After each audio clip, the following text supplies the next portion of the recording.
very memorable. పోయినసారి నేను 2 సంవత్సరాలకు వచ్చినప్పుడు అది చాలా గుర్తుండిపోయాయి నాకు. For many reasons. చాలా కారణాలు. The monkeys on the road as we come here. రోడ్డుపై వస్తున్నప్పుడు కోతులను చూశాను. The river where we went slipping and sliding and swimming. కింద ఏటి దగ్గర కూడా వెళ్ళాము, స్నానం చేసాం. But I think what impacted me most was the history of this particular local church. నేను ఇక్కడ ఈ పరిచయం వచ్చిన చరిత్ర విన్నప్పుడు నాకు ఎంతో సంతోషం అనిపించింది. వినండి. And the faith that was demonstrated resulted in this fellowship. ఇక్కడ చూపించిన విశ్వాసాన్ని నేను చూస్తున్నప్పుడు నాకు ఎంతో సంతోషం అనిపించింది. వినండి, నిశ్శబ్దంగా ఉండాలి. And I've told its story in different places around the world where I've been. నేను ఇక్కడికి వచ్చిన తర్వాత ఇక్కడ అన్ని చూసి నేను చాలా ప్రాంతాలకి తిరిగాను ప్రపంచంలో. వాళ్ళ దగ్గర కూడా మీ గురించి చెప్పేవాడిని. I first came to India in 1980. 1980 సంవత్సరంలో ఫస్ట్ టైం నేను ఇండియా వచ్చానండి. 45 years ago. 45 సంవత్సరాల క్రితం. I looked very different then. ఆ టైంలో నేను చాలా యవ్వనంగా ఉండేవాడిని. I had long hair. నాకు చాలా ఎక్కువ జుట్టు ఉండేది. I was a bit slimmer, not that I'm big now. అప్పుడు చాలా సన్నంగా కూడా ఉండేవాడిని. I was a school teacher. ఆ టైంలో నేను ఒక స్కూల్ టీచర్ గా పనిచేసేవాడిని. I was single. నేను అప్పుడు ఒక వివాహం కూడా జరగలేదు నాకు. Today I am no longer a school teacher. I stopped that over 30 years ago. 30 సంవత్సరాల క్రితం నేను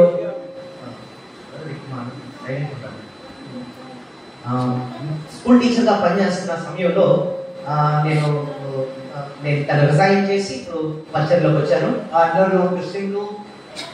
ఇప్పుడు నాకు వివాహం అయింది. I'm married to an Asian wife. నేను ఒక స్త్రీని వివాహం చేసుకున్నాను. She's not Indian, she's a Filipino. నా భార్య ఫిలిపినో అన్న ప్రాంతం నుంచి వచ్చారు. She's disguised there as an Indian, but she's actually from the Philippines. Venkata కూర్చున్నారు కదండి, ఆమె చూడడానికి ఇండియన్ లా కనిపిస్తున్నారు కానీ ఆమె వేరే దేశస్తురాలు, ఫిలిపినో అన్న దేశం నుంచి వచ్చారు, భారతదేశం కాదు. But would you just like to stand so they can see you? ఒకసారి నిల్చుంటే ఆమె చూస్తారు. ఆమె నా భార్య. Go on. Thank you. So we are on a mega ministry tour in India. మేము ఈ భారతదేశానికి ఒక గొప్ప పరిచర్య నిమిత్తం వచ్చాము. We started off in Goa. మేము గోవా నుంచి ప్రారంభమయ్యి Then Karnataka. Karnataka, I'm now here in Visakhapatnam. ఇప్పుడు వైజాగ్ వచ్చాము. Tomorrow morning we leave to go to Virudhunagar, which is near Madurai in Tamil Nadu. తర్వాత మేము మధురై అనే ప్రాంతానికి వెళ్ళాలి. I'll be speaking in the Bible school there. అక్కడ బైబిల్ స్కూల్ ఉంటే అక్కడ వాక్యం చెప్పాలి. After a week there we fly to Kochi. అక్కడ నుంచి మేము మళ్ళీ కొచ్చి అనే ప్రాంతానికి వెళ్ళాలి, In Kerala. కేరళలో. And I'll be speaking to pastors and churches. అక్కడ ఉన్న సేవకులతో కొంచెం వాక్యం చెప్పాలి. So it's a 4-week mega tour. 4 వారాల గొప్ప పరిచర్య. And I'm so glad we can include a visit here. ఇంత పెద్ద పరిచర్యలో మీ మధ్య కూడా రావడానికి దేవుడు అవకాశం ఇచ్చినందుకు దేవుని ఎంతో స్తుతి చెల్లిస్తున్నాను. And I'm praying that what I will share with you today will be an encouragement. ఏ వాక్యం చెప్పాలని చెప్పి నేను దేవుని దగ్గర అడిగినప్పుడు, So if you have a Bible, if you'd like to turn to the book of Judges. న్యాయాధిపతుల గ్రంథం దయచేసి ఇవ్వాల్సిందిగా కోరుతున్నాను. 7th book of the Old Testament. న్యాయాధిపతుల పాత గ్రంథంలో మనం చూస్తున్నామండి. Genesis, Exodus, ఆది కాండం, నిర్మాణం, లేవి, సంఖ్య, యోగేశ్ కాండం, యెహోషువ. Just for the moment, న్యాయాధిపతులు at the first page. మొదటి అధ్యాయం మొదటి వచనం చూడండి.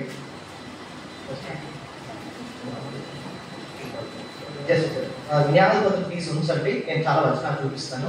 How many chapters in the book of Judges? న్యాయాధిపతుల్లో ఎన్ని అధ్యాయాలు ఉన్నాయని చెప్పగలరా? ఎన్ని అధ్యాయాలు ఉన్నాయి న్యాయాధిపతుల గ్రంథంలో? How many chapters have you got in your Bible in the book of Judges? ఈ బైబిల్లో ఎన్ని అధ్యాయాలు ఉన్నాయో చెప్పగలరండి? అధ్యాయాలు న్యాయాధిపతుల్లో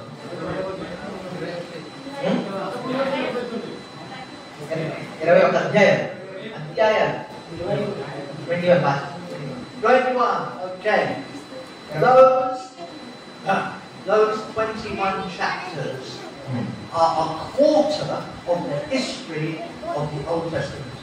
పాత గ్రంథంలో ఉన్న చరిత్ర అర్థం చేసుకోవాలంటే ఆ 21 అధ్యాయాలు నిజంగా చదివితేనండి ఒక 4వ భాగం మనకు అర్థమైపోతుంది. Not so many pages, but full of history. గొప్ప చరిత్ర మనం చూస్తాం న్యాయపత్రాల్లో ఈ 21 అధ్యాయాల్లో. Of the judges. ముఖ్యంగా న్యాయ జీవితాన్ని చదువుతున్నప్పుడు 12 or 13 of them. న్యాయపత్రులు మామూలు 12-13 మంది ఉన్నారు. Now the first thing to say is the word judges is not really completely helpful. మామూలుగా న్యాయాధిపతులు అన్నది మనకు ఒక్కొక్కసారి అర్థం కాదు ఏంటో అని. When you think of a judge,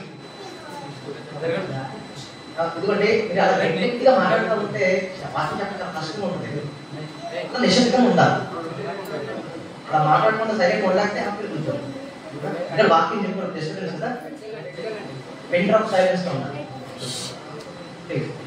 disturb అవుతుంది అది పిల్లలే కానీ కూర్చోండి. అందరు డిస్టర్బ్ అవుతుంది సార్ ఇవాళ మాట్లాడుకోవడం. వచ్చారు కష్టపడి వాక్యం చెప్తున్నప్పుడు అదే శబ్దంగా ఉండాలి. మళ్ళీ రాకుండా మాట్లాడితే the book called Judges isn't a very helpful name when we think of what a judge is today. మన మామూలుగా న్యాయాధిపతి ఎక్కడుంటారండి అని చెప్పగలరా? When you think of a judge, like the parable of the judge and the widow, మనం ఒక న్యాయాధిపతి గురించి కూడా ఒక విడవ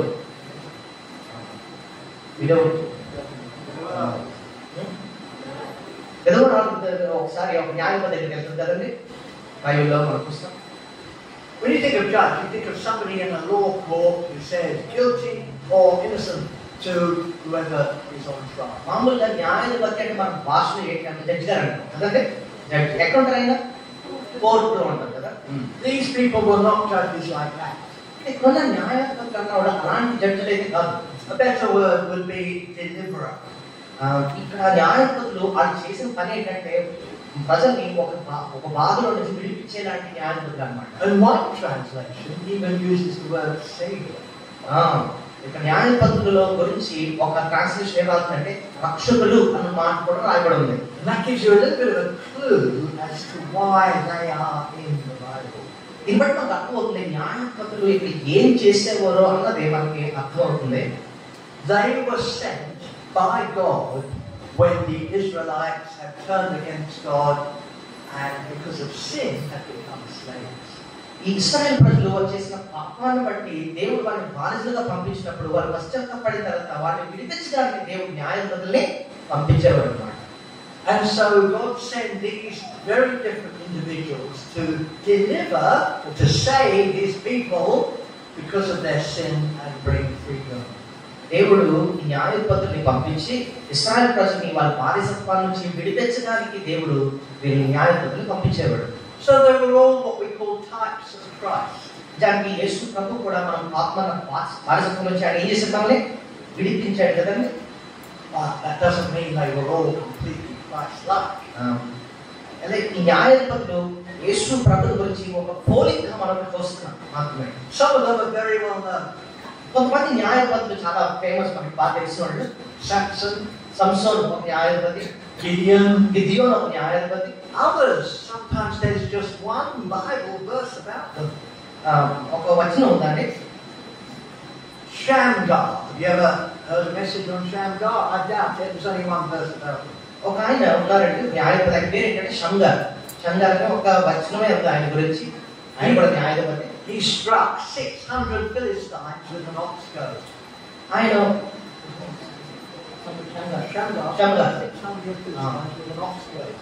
ఆయన ఒక్క దవడ పట్టుకొని 600 మందిని ఫిలిస్తీని చంపాడు షంగారు. So what we're going to do this morning is to look at one of the better known judges or rulers. మనము ఒక న్యాయాధిపతి గురించి నేను నేర్చుకోబోతున్నాం. And what we're going to see is how God works through us or in us. So ఆ పాఠం నేర్చుకుంటూనే దేవుడు ఏ రీతిగా మన జీవితం ద్వారా ఆయన పని చేస్తాడో అనే విషయాన్ని కూడా మనం నేర్చుకోబోతున్నాం. So we're going to look at just a few verses about the man called Gideon. మనం ఈరోజు చదువుకోవాలి ఎవరి గురించి తెలుసా? ఎవరి గురించి? గిదియోను. చెప్పండి, గిదియోను. Gideon actually means one who smites, who threshes. గిదియోను చేసే పని ఏంటంటే గారు చోట ఏం చేస్తూ ఉంటాడు, గోధుమ చల్లే వ్యక్తి. So you need to turn to chapter 6. జ్ఞానపత్రం 6వ అధ్యాయం దయచేసి ఇవ్వండి. Judges chapter 6. జ్ఞానపత్రం గ్రంథం 6వ అధ్యాయము. We won't read the early verses. I'll just fill in the background for you. మనం అన్ని వచనాలు చదవవు కానీ వివరణ నేను చెప్తాను. But notice the words of the opening verse. The Israelites did evil in the eyes of the Lord, and for 7 years He gave them into the hands of the Midianites. అదే మొదటి వచనంలో చాలా ప్రాముఖ్యమైన వచనం, ఒకసారి చదువుతాను వినండి. ఎవరైనా చదవగలరా? 6వ అధ్యాయం మొదటి వచనం. ఇశ్రాయేలీయులు యెహోవా దృష్టికి దోషులైనందున యెహోవా ఏడేండ్లు వారిని మిద్యానీయులకు అప్పగించెను. అది Unfortunately, we read this phrase repeatedly in the book of Judges. Israelites did evil in the eyes of the Lord. ఇశ్రాయేలు యెహోవా దృష్టికి దోషులై ఉన్నారు అన్న మాట పదే పదే మనం న్యాయపత్రంలో మనం చూస్తూ ఉంటాం. So it begins with the Israelites sinning. ఇక్కడ మనం న్యాయపత్రంలో చూసేది ఏంటంటే ఇశ్రాయేలు ప్రజలు ముందుగా దేవుని దృష్టికి చెడుతనం చేయటం. But did you know sin always leads to one thing? పాపం ఎప్పుడు కూడా దానికి దారి చేస్తుంది. Jesus said the one who commits sin becomes a slave of sin. ప్రభు చెప్పిన మాట, ఎవరన్నా పాపం చేస్తే వారు పాపానికి బానిస అయిపోతారండి. In other words, if you continue to commit sin, you will end up being a slave of that sin. ఒక పాపాన్ని పదే పదే చేస్తున్నప్పుడు ఆ పాపానికి మనం ఏమైపోతాం అంటే బానిస. చెప్పండి. And so the Israelites were 7 years slaves of the Midianites. ఇశ్రాయేలు ప్రజలు కూడా ఇంకా మిద్యానీయుల బానిసలు అయిపోయారు. Who invaded, who destroyed, who took away all the opportunities for food for the Israelites. వాళ్ళు ఏం చేసేవారంటే ఇశ్రాయేలు ప్రజల నుంచి మొత్తం ఆహారాన్ని అంతటి కూడా దోచేసుకునేవారు మిద్యానీయులు. And in verse 6, 6వ అధ్యాయం 6వ వచనంలో finally, and I don't know why it took them so long, but finally they cried out to the Lord. ఇశ్రాయేలు మిద్యానీయుల వల్ల మిక్కిలి హేళన తీసుకువచ్చినప్పుడు వారు యెహోవాకు మొర్రపెట్టిరి అన్న మాట 6వ అధ్యాయం 6వ వచనంలో మనం చూస్తాం. And this is a pattern you find repeated throughout the book of Judges. ఈ న్యాయపత్రంలో ఇదే మనం తరచూ చూస్తూ ఉంటామండి. Sin పాపం చేస్తారు, leads to slavery. తర్వాత బానిసత్వంలోకి వెళ్ళిపోతారు. Slavery leads to supplication, in other words, crying out to God. దాని తర్వాత ఆ బాధలో నుంచి దేవునికి మొరపెట్టడం మనం చూస్తాం. So what we're going to do is we're going to pick up the story at verse 7. అయితే మనం ఇక్కడ 7వ వచనం నుంచి మనం ధ్యానించడం మొదలు పెడతాం. And we'll read from verse 7 through to, have a look, through to verse 16. 7వ వచనం నుంచి 16వ వచనం వరకు ఎవరైనా గట్టిగా చదవగలరు? మైక్లో చదవడం. మిద్యానీయులని బాధను బట్టి ఇశ్రాయేలీయులు యెహోవాకు మొరపెట్టగా యెహోవా ఇశ్రాయేలీయులకు ప్రవక్తలను పంపెను. అతడు వారికి ఇలాగు ప్రకటించెను. ఇశ్రాయేలీయుల దేవుడైన యెహోవా సెలవిచ్చినదేమనగా, నేను ఐగుప్తులో నుండి మిమ్మల్ని రప్పించి దాసుల గృహంలో నుండి మిమ్మల్ని తోడుకొని వచ్చితిని. ఐగుప్తుల చేతిలో నుండి మిమ్మల్ని బాధించిన వారందరి చేతిలో నుండి మిమ్మల్ని విడిపించి మీ ఎదుట నుండి వారిని తోలివేసి వారి దేశమును మీకు ఇచ్చితిని. మీ దేవుడైన యెహోవాను నేనే. మీరు అమోరీయుల దేశంలో నివసించుచున్నారు. వారి దేవతలకు భయపడకుడి అని మీకు చెప్తిని, కానీ మీరు నా మాట వినకపోతిరి. యెహోవా దూత వచ్చి అబియేత్రీయుడైన యోవాసునకు కలిగిన ఓఫ్రాలోని మస్తకి వృక్షము క్రింద కూర్చుండెను. యోవాసు కుమారుడైన గిద్యోను మిద్యానీయులకు మెరుగై ఉన్నట్లు గాలుగ చాటున గోధుమలను దుల్లగొట్టుచుండగా యెహోవా దూత అతనికి కనబడి, పరాక్రమము గల బలాఢ్యుడా, యెహోవా నీకు తోడై ఉన్నాడని అతనితో అనగా, గిద్యోను చిత్తము, నా ఏలినవాడా, యెహోవా మాకు తోడై ఉండిన యెడల ఇదంతయు మాకేలా సంభవించెను? యెహోవా ఐగుప్తులో నుండి మమ్మల్ని రప్పించెనని చెప్పుచు మా పితరులు మాకు వివరించిన ఆయన అద్భుత కార్యములన్నీ మాయను. యెహోవా మమ్మల్ని విడిచిపెట్టి మిద్యానీయుల చేతికి మమ్మల్ని అప్పగించరని అతనితో చెప్పెను. అంతటా యెహోవా అతని తట్టు తిరిగి బలము తెచ్చుకొని వెళ్ళి మిద్యానీయుల చేతిలో నుండి ఇశ్రాయేలీయులను రక్షించుము, నీకు పంపిన వాడని నేనే అని చెప్పగా, అతడు చిత్తము, నా ఏలినవాడా, దేని సహాయం చేత నేను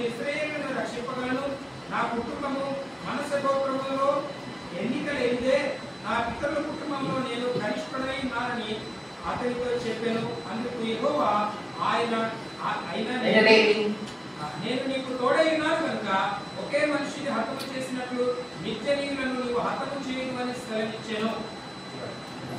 Thank you for reading loudly, clearly and accurately. So this morning we're going to look at how God works in us, or how God works through us as we look at Gideon. గిద్యోను జీవితాన్ని మనం ధ్యానిస్తున్నప్పుడు ఏ రీతిగా మన ద్వారా ఆయన కార్యం చేయించుకుంటాడు అన్న విషయాన్ని మనం ఇదిలో నేర్చుకోబోతున్నాం. First we need to pray and ask the Holy Spirit who's inspired His Word to inspire us.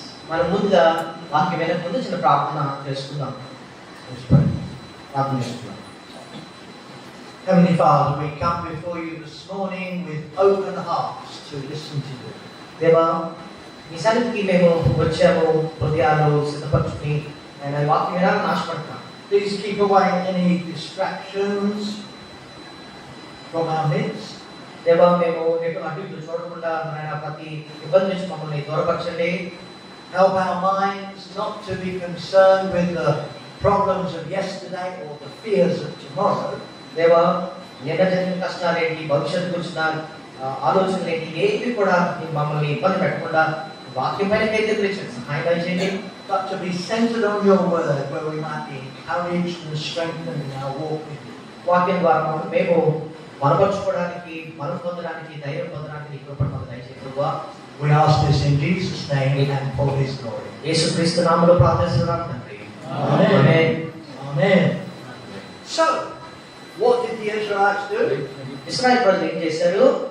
Well, it says they cried out to the Lord because of Midian. వారు ముందుగా వారు దేవునికి మొర్ర పెట్టినట్టుగా మనం చూస్తున్నాం. So finally, after 7 years of being a slave, they realized there's nothing more they can do, and as a last resort, although it should have been a first resort, they cry out to the Lord. వారు విద్యాలయం ద్వారా 7 సంవత్సరాలు నలగొట్టబడిన తర్వాత వాళ్ళు దేవునికి ఏం చేశారు? మొర్ర పెట్టారు. Now, what were they crying out to the Lord for? ఇందుకు దేవునికి ఏమని మొర్ర పెట్టి ఉంటారు? Well, liberation from slavery, freedom. వాళ్ళు కోరేది ఒకటే, ఏంటి, నా విద్యాలయం నుంచి మాకు విడుదల కావాలి ఆయన అని అడుగుతున్నారు. God, get rid of these Midianites who are oppressing us for so long. 7 సంవత్సరాల నుంచి వీళ్ళు నలపడుతున్నారు ఆయన, మమ్మల్ని విద్యాలయం నుంచి మాకు విడుదల ఇచ్చాయి ఆయన అని చెప్పి అడుగుతున్నారు. Bring us a mighty warrior who can come and smite them and set us free. దేవా, ఎవరైనా మాకు నాయకుడిని మాకు దయచేసి తండ్రి, వీళ్ళ నుంచి పోరాడి మేము విడుదల పొందడానికి సహాయం చేయాలని అడుగుతున్నారు. I guess they were thinking somebody who's a cross between Samson and Goliath.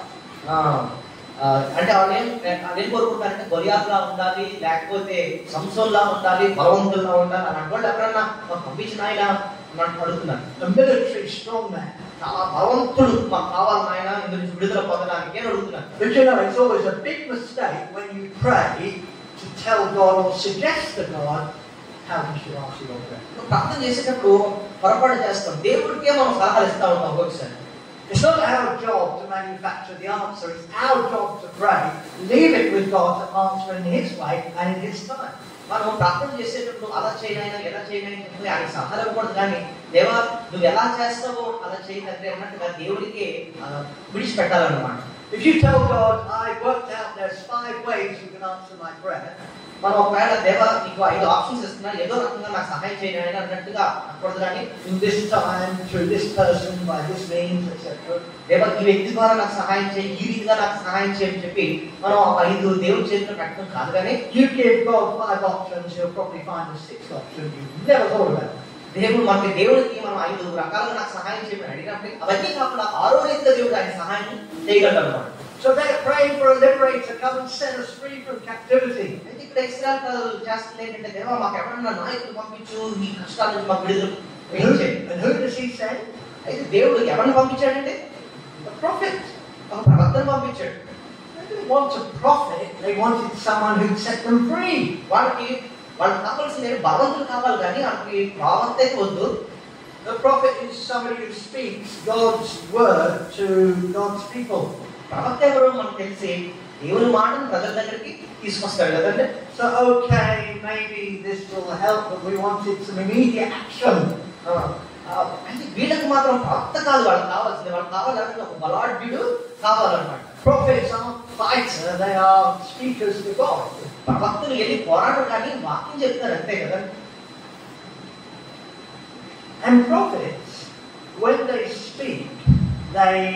speak about what God is saying to you from God Himself and what God wants you to do.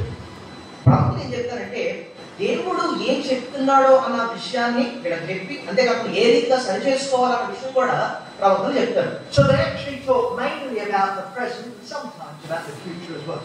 ఈ ప్రవక్తలు ఒక్కొక్కసారి ఏంటంటే జరిగిన విషయం మాట్లాడటమే కాకుండా భవిష్యత్తు ఏం జరగబోతున్న విషయాన్ని కూడా ప్రవక్తలు చెప్పేవారు.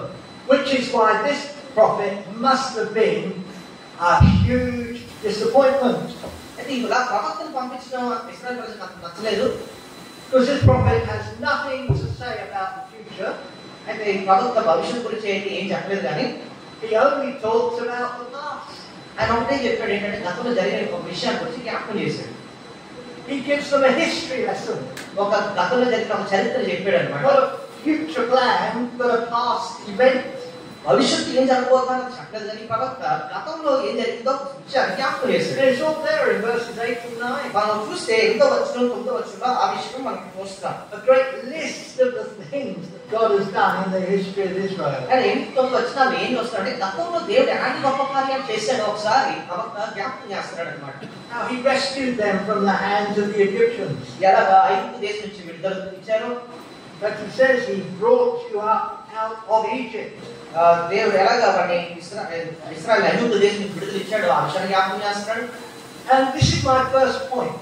అయితే నేను చెప్పే మొట్టమొదటి పాయింట్ ఇదండి. I've got 3 points for you this morning. నేను మీకు 3 విషయాలు జ్ఞాపకం చేస్తున్నాను. And the first thing God does when He works in our life, మన జీవితంలో దేవుడు కార్యం చేస్తున్నప్పుడు మొట్టమొదటి ఆయన చేసే కార్యం ఏంటంటే, and He will do it often probably, తరచుగా పని చేస్తుంటాడు ఏంటంటే is He tells us to stop and look back. అని ఒకటే అంటాడు, ఒకసారి నీ గతాన్ని ఒకసారి చూసుకోవాలి చెప్తాడు దేవుడు. First stop and look back. ఒకసారి నీ గతాన్ని ఒకసారి జ్ఞాపకం చేసుకోవాలి చెప్తాడు. Understand where you have come from. ఎక్కడి నుంచి వచ్చావు ఒక్కసారి జ్ఞాపకం చేసుకోవాలి చెప్తాడు. Understand how God has been in your life up till this present moment. నువ్వు ఒక్కసారి జ్ఞాపకం చేసుకోవాల్సింది ఏంటంటే ఇంతవరకు దేవుడు ఎలా నడిపించాడో నీ జీవితంలో ఒకసారి తలపోసుకోవాలి దేవుడు. How His hand has been on you from the very beginning. నీకు ప్రారంభం నుంచి దేవుని హస్తం ఎలా తోడు ఉందో ఒకసారి జ్ఞాపకం చేసుకోవాలి చెప్తాడు దేవుడు. Even as a little helpless baby and a young child. Even చిన్న వయసు నుంచి కూడా బేబీగా ఉన్నప్పటి నుంచి దేవుడు ఎలా నడిపించాడో ఒకసారి జ్ఞాపకం చేసుకోవాలి. Who knows what accidents and what sicknesses we've been spared because God's hand has been upon our life. మరి నీ జీవితంలో ఎన్నో ప్రమాదాలు గురైనప్పుడు ఎన్నో కష్టాలు వచ్చినప్పుడు దేవుడు విడిచిపెట్టకుండా ఎలా నడిపించాడు ఇంతవరకు ఒకసారి జ్ఞాపకం చేసుకోవాలి చెప్తాడు. God has been our great protector. దేవుడు ఏ రీతిగా నేను కాపాడాడు ఆ విషయాన్ని జ్ఞాపకం చేసుకోవాలి. Not only that, అంతేకాదు but it says in verse 9 that He snatched you from the enemy. దేవుడు ఇంకా ఏం చేపిస్తారంటే ఏం జ్ఞాపకం చేస్తారంటే ఏ రీతిగా శత్రువు నుంచి మనం విడుదలిచ్చాడో కూడా జ్ఞాపకం చేస్తారు. He rescued you from the power of Egypt. ఇక్కడ 9వ వచనంలో ఐగుప్తీయుల చేతిలో నుండి మిమ్మల్ని బాధించిన వారి చేతిలో నుండి మిమ్మల్ని విడిపించాను అంటాడు. And so we look back as believers and we remind ourselves of the day or the time that God in Christ snatched us from the kingdom of Satan, planted us in the kingdom of God. ఇప్పుడు ఏ రీతిగా గతం యొక్క మనల్ని ఎలాంటి శత్రువుని విడిపించాడు ఒకసారి జ్ఞాపకం చేస్తాడు ఆయన. Of course, to the Israelites, He's saying, remember how you were delivered from Egypt through the Red Sea into the Promised Land. అంతేకాదు ఎలా విడిపించాడో, ఎర్ర సముద్రం దాటించాడో, ఎలాగ కనాన్లోకి తీసుకొచ్చాడు, ఇవన్నీ ఒకసారి జ్ఞాపకం చేసుకోండి అంటాడు. And we too, when we are having questions about what should I do next, what does the future hold, first stop and look back and remind yourself of how God's hand has been upon your life from the very beginning. మనం భవిష్యత్తు గురించి చింతించక ముందు మనం చేయాల్సిన ఇదే పని ఏంటంటే ఒక్కసారి వెనక్కి తిరిగి చూసి ఎంతవరకు దేవుడు ఎలాగ మనం నడిపించాడో ఒక్కసారి మనం చూసుకోవాలి. The God of protection, దేవుడు కాపాడాడు, the God of salvation, మనం రక్షించాడు, also the God of provision. మనకు పోషించాడు ఆయన.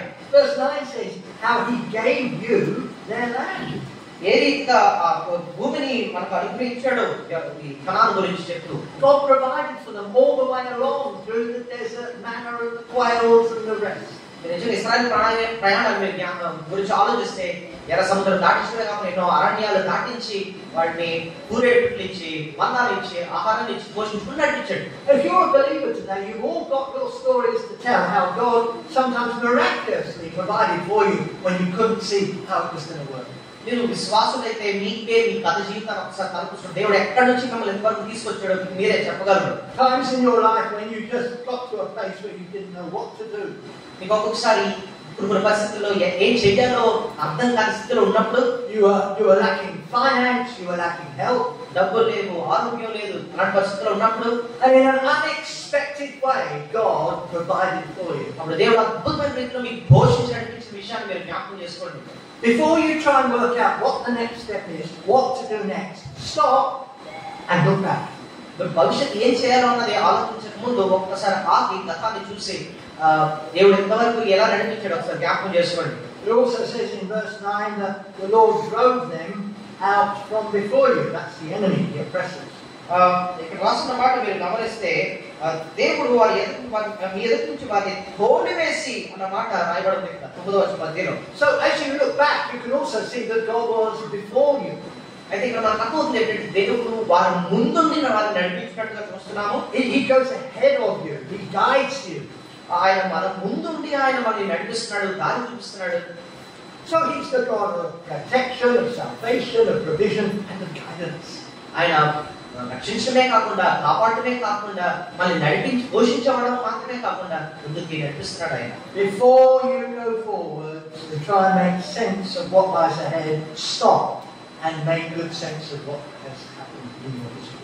మనం భవిష్యత్తు గురించి నిర్ణయాలు తీసుకోవడం ముందు, భవిష్యత్తు గురించి మరి అవ్వక ముందు గతంలో దేవుడు ఎంతగా తీసుకొచ్చాడో మనం జ్ఞాపకం చేసుకోవాలి. I imagine for some of you, if you told somebody 30 years ago that you would be one day in a Christian meeting, then you would have laughed and they would have laughed. ఒకవేళ ఎవరైనా సరే మీ భవిష్యత్తులో మీరు రక్షింపబడతారు అని చెప్పి ఎవరైనా మీకు చెప్పారనుకోండి, భవిష్యత్తు మనకు తెలియదు కాబట్టి నేను నమ్మను అని అంటా ఉంటాం. Here we are today. అయితే ఈరోజు మనం రక్షింపబడ్డాం, దేవుని సన్నిధిలో ఉన్నాం. Before you go forward, look back. ఒకసారి గతాన్ని జ్ఞాపకం చేసుకుందాం. Bless the Lord, O my soul, and forget not all his benefits. కీర్తన 103వ అధ్యాయంలో మనం చూసుకున్నట్టుగా నా ప్రాణమా యెహోవాను సన్నిధించుము, ఆయన చేసిన ఉపకారంలో దేన్ని మరువకము అని చెప్పి మనం చూస్తున్నాం. In the UK, in London, where I come from, నేను వచ్చిన ప్రాంతంలో లండన్ లో before you're allowed to drive a car on your own, you have to take a driving test. మాకు లైసెన్స్ ఇవ్వక ముందు, డ్రైవ్ చేయడానికి లైసెన్స్ ఇవ్వక ముందు మాకు ఒక టెస్ట్ పెట్టారు. I expect the same rule applies here. ఇక్కడ కూడా పెడతారు కదా, డ్రైవింగ్ టెస్ట్ పెడతారు కదా.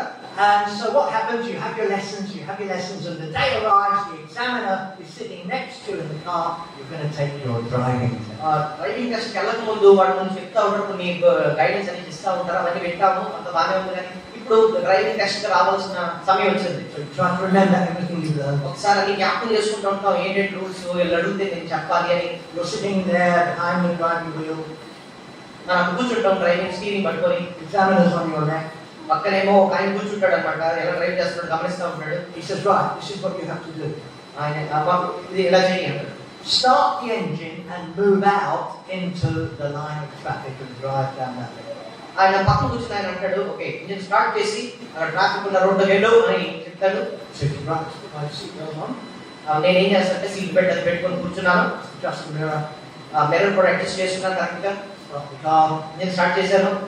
and then you pull out into traffic. వెళ్ళిగా అలా ట్రాఫిక్ లోకి వెళ్ళాను. But there's something you must do before you pull out into the traffic. Actually, if you don't do this, I think you can fail the test from the beginning. ఆ traffic లోకి వెళ్ళకపోతే తప్పకుండా నేను ఒకటి చేయాలి, లేకపోతే అది చేయకపోతే కనుక ఫెయిల్ అవుతాను. Before you pull out into traffic, you have to look in that rear view mirror and understand what is behind. నేను ట్రాఫిక్ వెళ్ళకుండా నేను ఒక పని చేయాలి. అక్కడ ఏంటంటే ఒకసారి అక్కడ అద్దంలో చూసి వెనక ఎవరైనా వెహికల్స్ ఉన్నాయని గమనించాలి నేను ఒకసారి. Once you understand what's behind, once you can see it's clear, then you move forward. ముందు వెనక్కి చూసి అప్పుడు నేను ముందుకి వెళ్ళాలన్నమాట. Before you go forward, you've got to stop. just spend some time and understand where you come from. ముందుకు వెళ్ళకముందు మన జీవితాల ప్రయాణంలో కూడా ముందుకు వెళ్ళకముందు ఒక్కసారి ఎక్కడి నుంచి వచ్చానన్న విషయాన్ని మనం తప్పకుండా జ్ఞాపకం చేసుకోవాలి. In the book of Deuteronomy, don't turn to it, but 16 times it says, remember, 9 times it says, do not forget. ద్వితీయోపదేశ కాండంలో అంటే మీరు తీయొద్దు, కానీ అద్భుతమైన విషయం ఏంటంటే 16 సార్లు ఏమంటుందో తెలుసా? జ్ఞాపకం చేసుకోండి, జ్ఞాపకం చేసుకోండి అని మాట ఉంది. కనీసం 9 సార్లు అప్పుడు ఏంటంటే మర్చిపోవద్దు అనే విషయం ద్వితీయోపదేశ కాండంలో మనం చూస్తాం. In Chronicles it says, remember the wonders he has done. దినవృత్తాంతంలో కూడా అదే మాట ఉంది, జ్ఞాపకం చేసుకోండి, జ్ఞాపకం చేసుకున్నారు అన్నమాట. Because our memories are so short, we need to keep reminding ourselves. మన మైండ్ మనం మర్చిపోతూ ఉంటాం కాబట్టి ఈ విషయాన్ని మనం గుర్తుపెట్టుకోవాలి. That's why we celebrate the Lord's table regularly. మనం ఆదివారం బల్ల ఎందుకు తీసుకుంటాం? We remember the sacrifice on the cross that Jesus paid for us. యేసు ప్రభువు మన కోసం ప్రాణం పెట్టిన సంగతిని మనం జ్ఞాపకము చేసుకుంటాము. That's the only reason all of us are here today. The only reason. ప్రభువు మన కోసం ప్రాణం పెట్టాడు కాబట్టి ఆ ఉద్దేశాన్ని బట్టి మనం ఇక్కడ ఈ రోజు ఉన్నాం. Without Christ, I would never meet you or see you. అసలు ప్రభువే మన కోసం ప్రాణం పెట్టకపోయింటే మీరు ఇక్కడ రాదు, లేకపోతే నేను కూడా ఆ దేశం నుంచి ఇక్కడ రాను. Or you. మీరు కూడా రాదు. In fact, without Christ, I wouldn't even be here in India. అసలు నేను భారతదేశమే రాను అసలు. Remember. జ్ఞాపకం చేసుకోండి. యేసు ప్రభు మన కోసం ఏం చేశాడు? ఆయన రక్షణ కార్యాన్ని జ్ఞాపకం చేసుకోండి.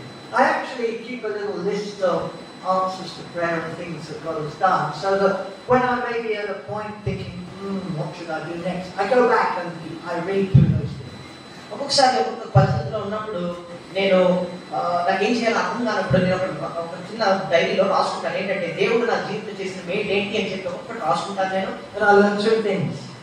ఆ చదువుతున్నప్పుడు నాకు 2 విషయాలు అర్థమైంది. I learn more about how God has worked in my life. నాకు అప్పుడు అర్థమవుతుంది ఏంటంటే దేవుడు ఏ విధంగా అద్భుత కార్యం చేసుకుని తీసుకొచ్చిన విషయం అర్థమవుతుంది. It fills me with gratitude. ఎంతో కృతజ్ఞత హృదయం నిండిపోతుంది.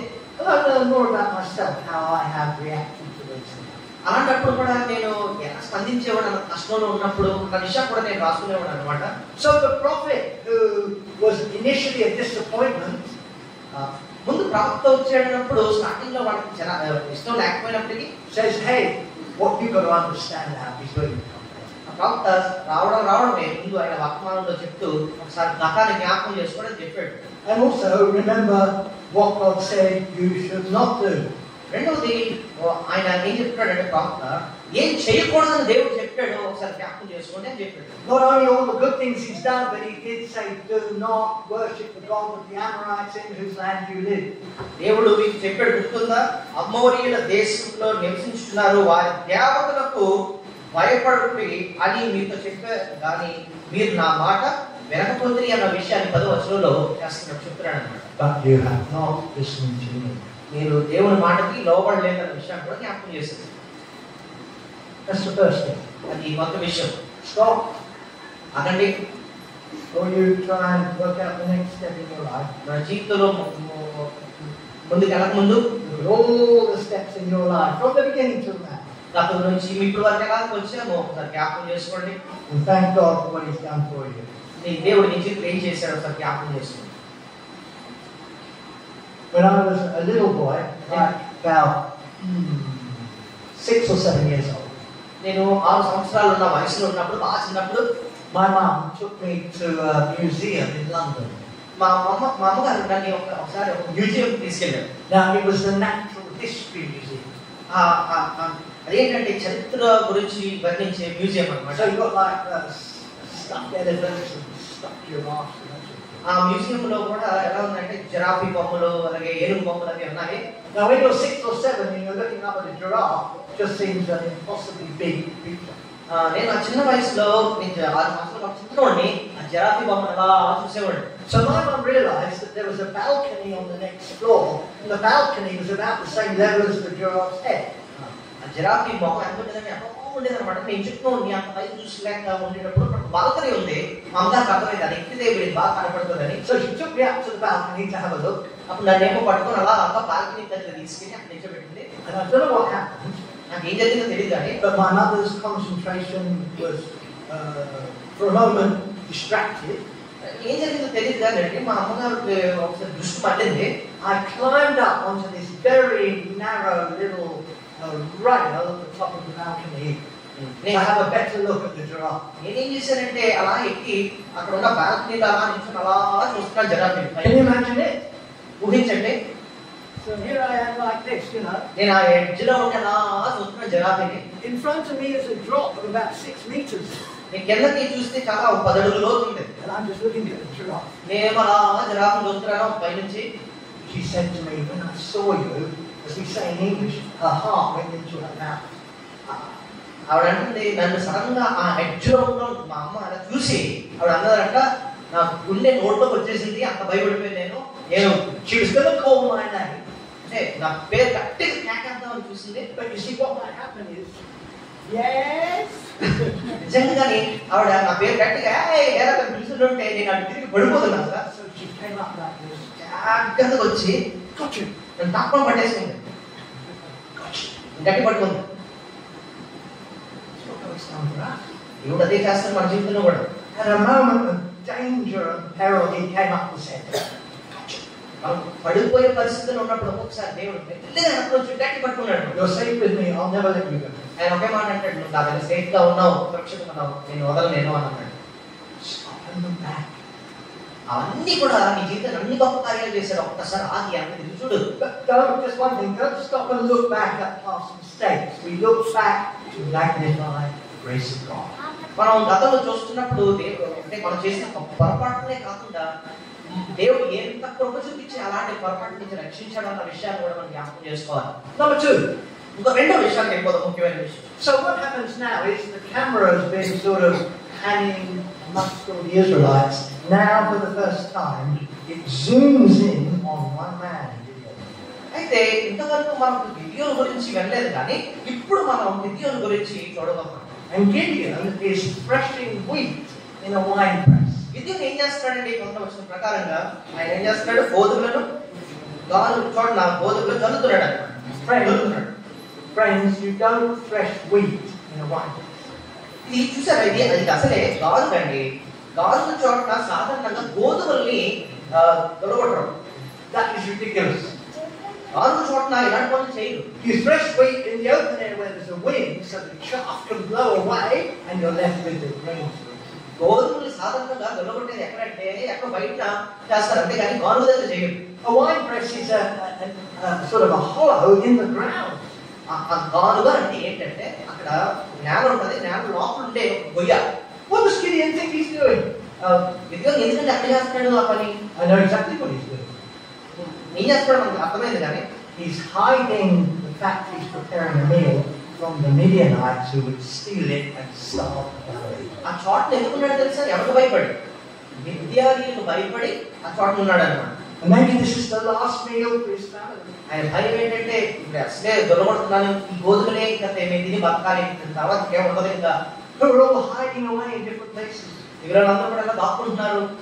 Somebody built a little house up in a tree house. కొంతమంది ఏమో అక్కడ చెట్ల మీద ఇల్లు కట్టుకుని అక్కడ దాక్కున్నారు. Someone went up the hills to the mountain clefts and caves and they're hiding in there.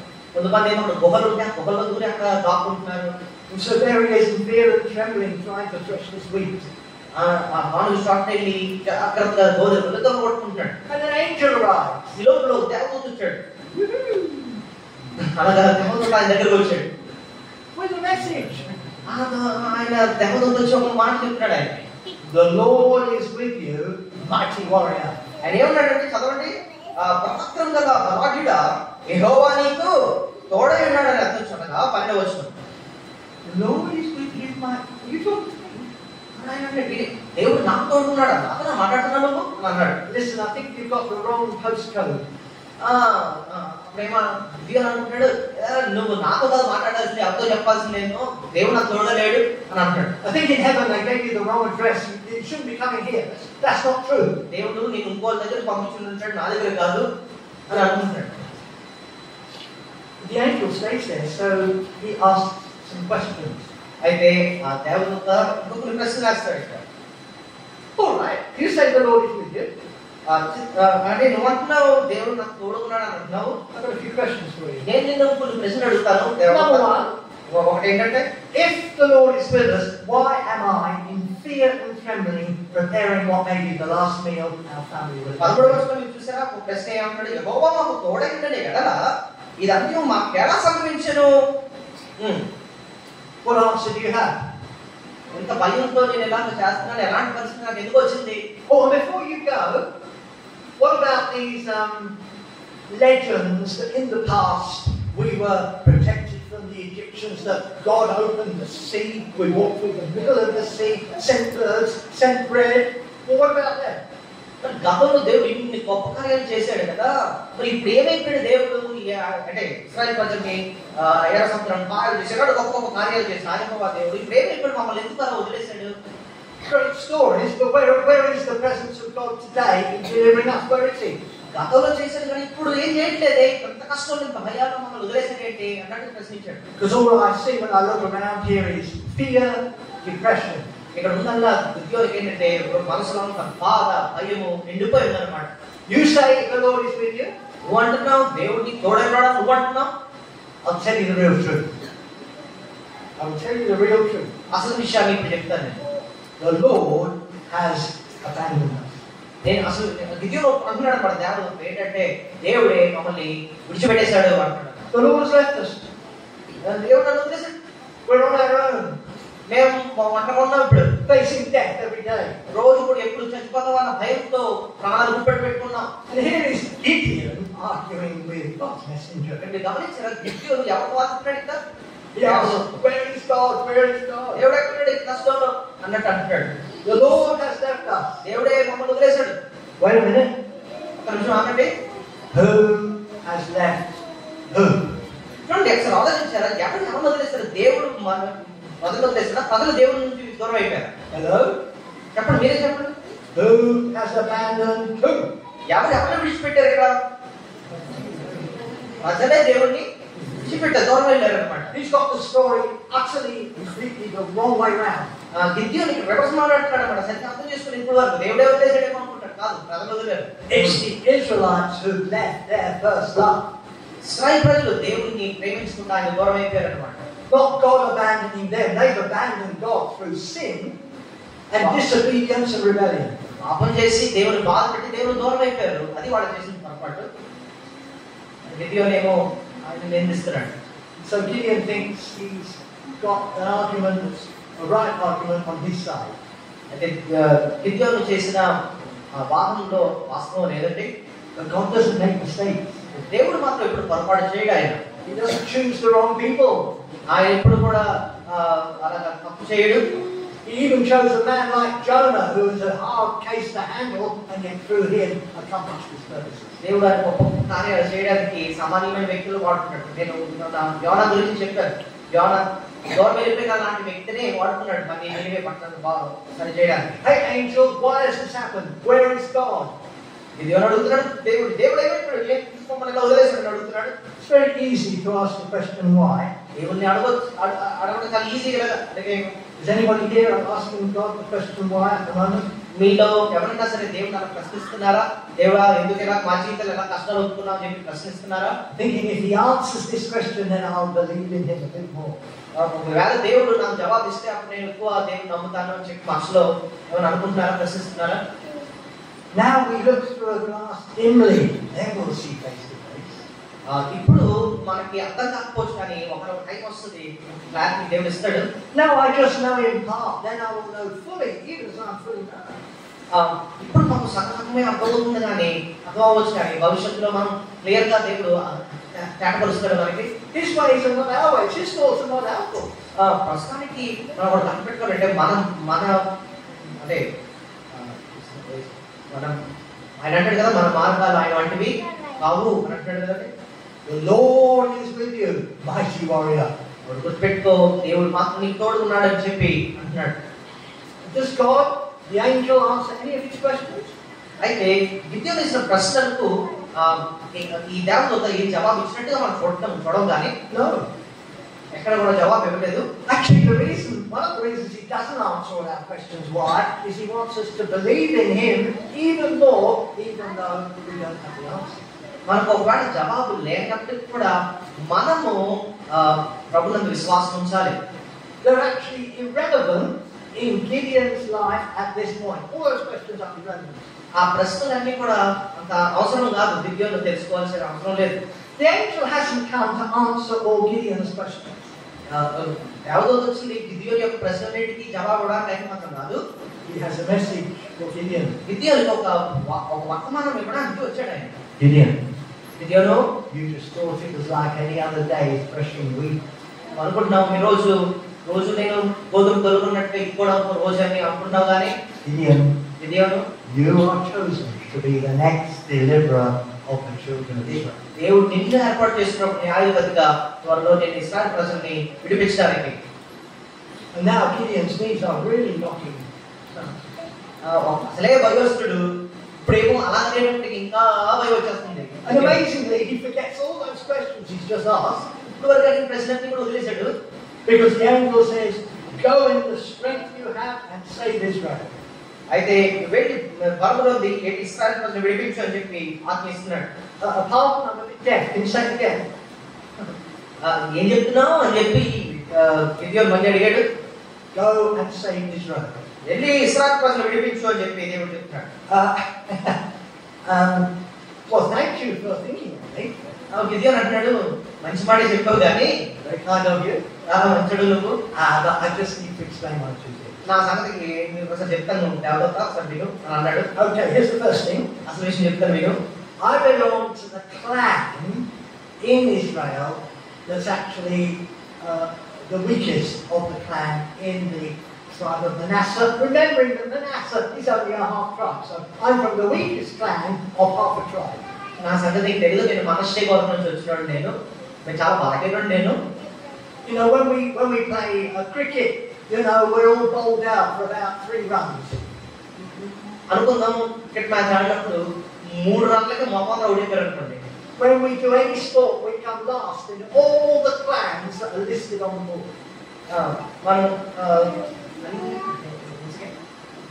When we play a sport, అనుకుంటున్నాం ఏదైనా ఆట ఆడినప్పుడు అందరికంటే లాస్ట్ వచ్చింది అనుకోండి మనకి.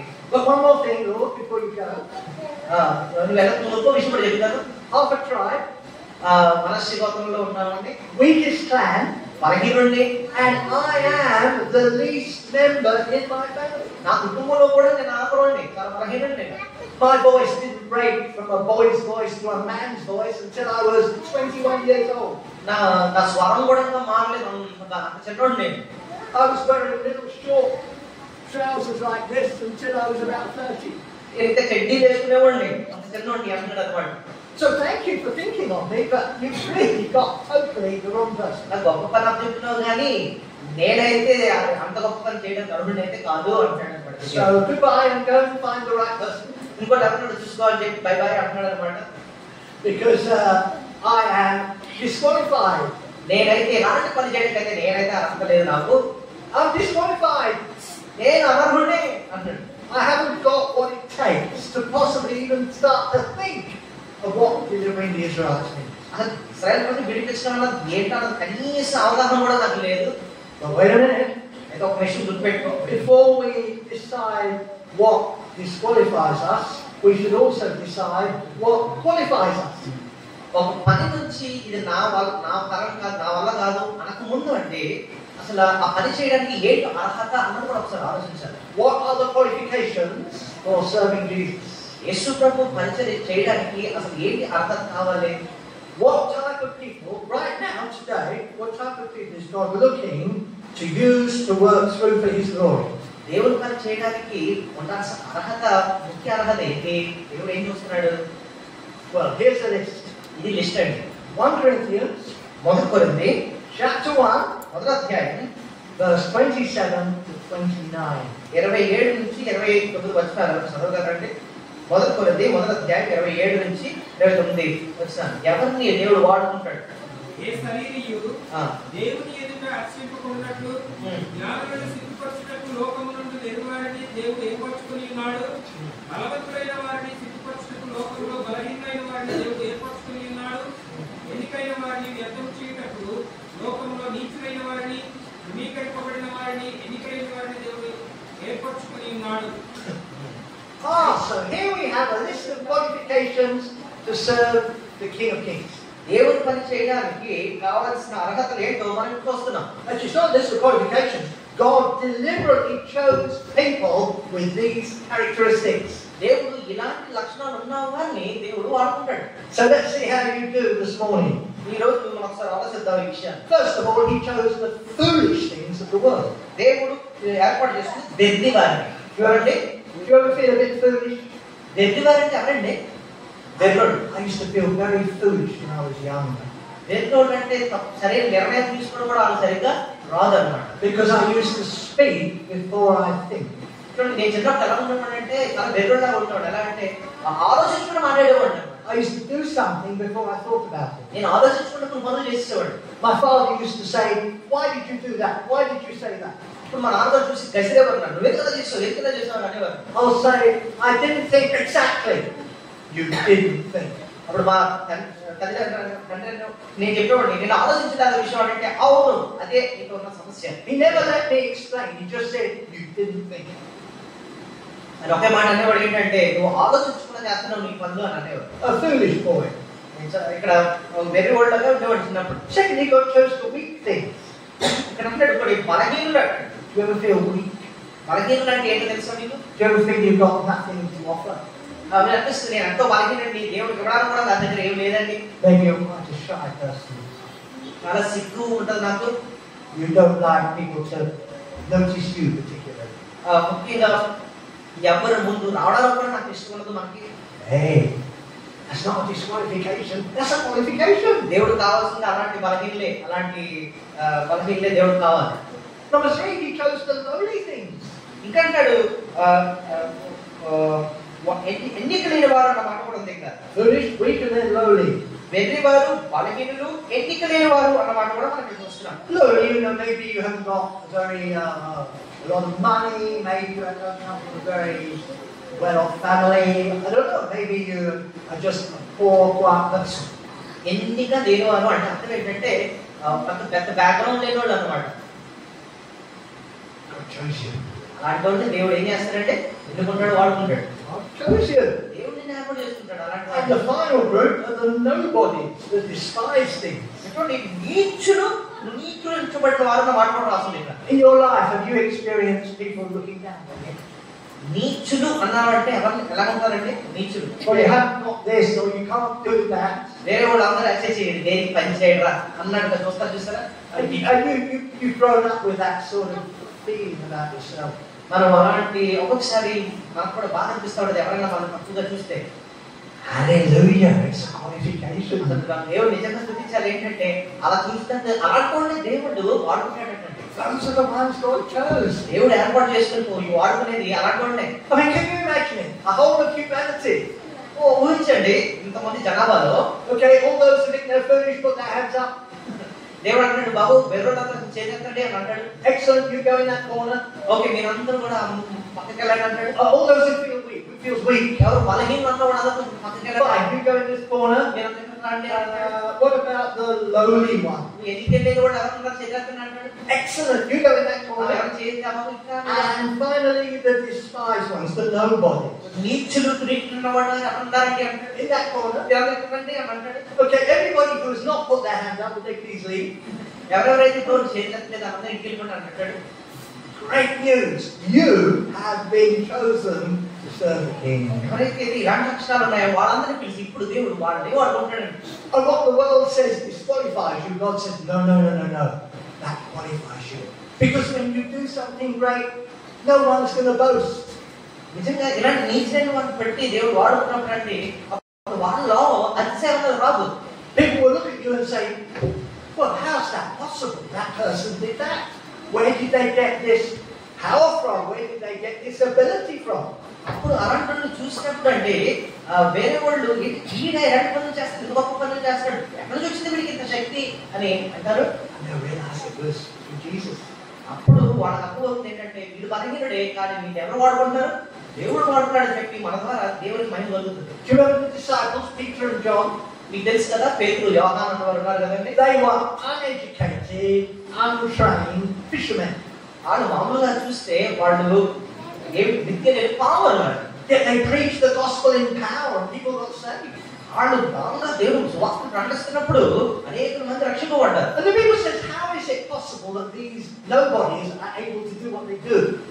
అంటే అప్పుడు వాక్యం వినేవాళ్ళు అందరూ కూడా అసలు వీళ్ళు చూస్తే దిగ్గర పాపంలో వీళ్ళు ఎలా చేస్తారు అబ్బా అని. And it says they realized they had been with Jesus. అప్పుడు నాకు అర్థమైంది వీళ్ళు యేసుతో కూడా ఉన్న వాళ్ళే కదా అని చెప్పి ప్రభుని బట్టి ప్రభు గురించి నాకు అర్థం చేసుకునేవాడు. So what you think means, you know, I've not got much more for God. God says that's fine because I'm going to offer you. ఇప్పుడు మీరు నిజంగా ప్రభు నేను దేవుడు పనిచేయడం నాలో ఏ లక్షణం లేదు నాయన అని చెప్పి మీరు అంత అనుకున్నప్పుడు గుర్తుపెట్టుకోవాలి. మీకేం లేకపోవచ్చు కానీ దేవుడు మీలాంటి వాడిని వాడుకొని ఆయన కార్యాన్ని జరిపించుకుంటాడు. Now you don't know me, do you? చూడండి నా గురించి మీకు తెలియదు కదా అసలు. I mean you're listening to me, but you don't know me. మీకు నా వాక్యమైతే వింటున్నారు కానీ నా గురించి వ్యక్తిగతంగా అయితే మీకు తెలియదు. You just see an older white-haired Englishman in front of you. మీరు నన్ను గురించి ఆలోచించినప్పుడు ఒక ఉదాహరణ తింటామో ఈయన ఎక్కడ ఫార్మ్ నుంచి వచ్చాడు తెల్ల చేసుకుని చూస్తున్నాము ఒక వాకింగ్ చెప్తున్నాడు ఇప్పుడు చెప్పి మామూలుగా మీరు అనుకుంటున్నారు నా గురించి అంతే కదా. When I was young, నేను ఒకప్పుడు యవనస్తుడు I went to school. నేను స్కూల్కి వెళ్ళాను. And in my school, స్కూల్లో every few years, ఒకసారి they would take a photograph of all the kids in the school. ఒకసారి ఏం చేసేవాడు స్కూల్ పిల్లలందరినీ గురించి ఒక photo తీసేవాడు. So the whole school, there was about 600 of us. School అంతట్లో రండి ఒక 600 మంది ఉండేవారు. We'd go outside and we'd have benches, so the shorter ones on the front and the taller ones on the back. మేము ఎలా కూర్చోబెట్టారంటే పుట్టిగా ఉండేవాళ్ళు అక్కడ ముందు కూర్చోబెట్టేవారు తర్వాత పడుకునేవాళ్ళు ఎక్కడ లైన్లో కూర్చోబెట్టేవారు. And the camera was on a motor, so you had to be very still. The camera was on a motor engine. Camera ఏమో పెట్టేవారు మోటార్ ఇంజిన్ పెట్టేవారు.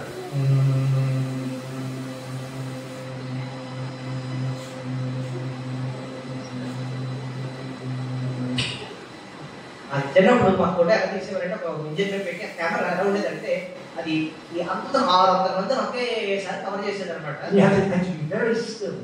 అప్పుడు మేమేమో కథలు నిల్చోండి అని చెప్పి మాకు చెప్పేవారు. And then a few weeks later, you got a photograph. It's about a meter long. అప్పుడు కొన్ని రోజులకి కెమెరా ఫోటోగ్రాఫ్ వచ్చేది మా దగ్గరికి. All the school is on it, and I'm on it. అప్పుడు పెద్ద ఫోటోస్ చూసినప్పుడు అందులో నా ముఖం చూసుకునేవాడిని. Now I'm standing there looking at the camera.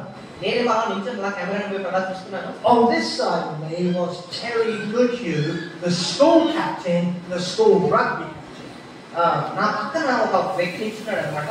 ఆయన ఏంటంటే స్కూల్ క్యాప్టెన్ అనమాట. He's about a head and a half taller than me, great square jawline.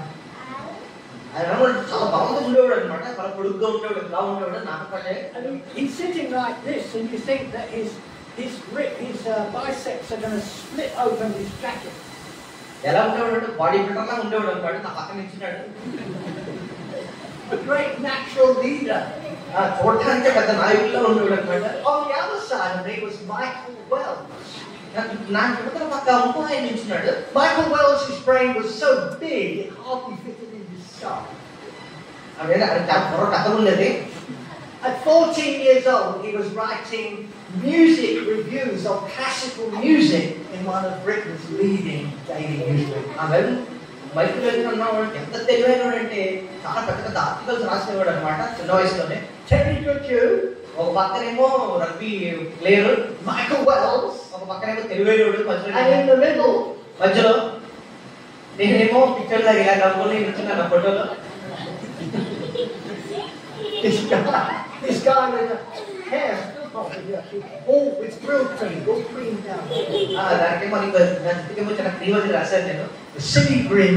చూడడానికేమో ఫన్నీగా నిల్చున్నాను నేను. Now anybody who had any sense looking at that photograph, ఎవరు నా photograph ఇలా చూసినప్పుడు would say, I know who's going to make a significant difference. ఖచ్చితంగా ఆ photo చూసినప్పుడు అక్కడ అర్థం చేసుకుంటున్నాడు. It might be Terry Goodhue because he was a natural leader. అయితే వాళ్ళు ఏమంటారంటే ఈ పెద్దోళ్ళు చూసినప్పుడు అయితే వీడు, Or it would be Michael Wells, the great brain. ఆ పక్కన ఉన్న తెలివైనోడు ఇద్దరు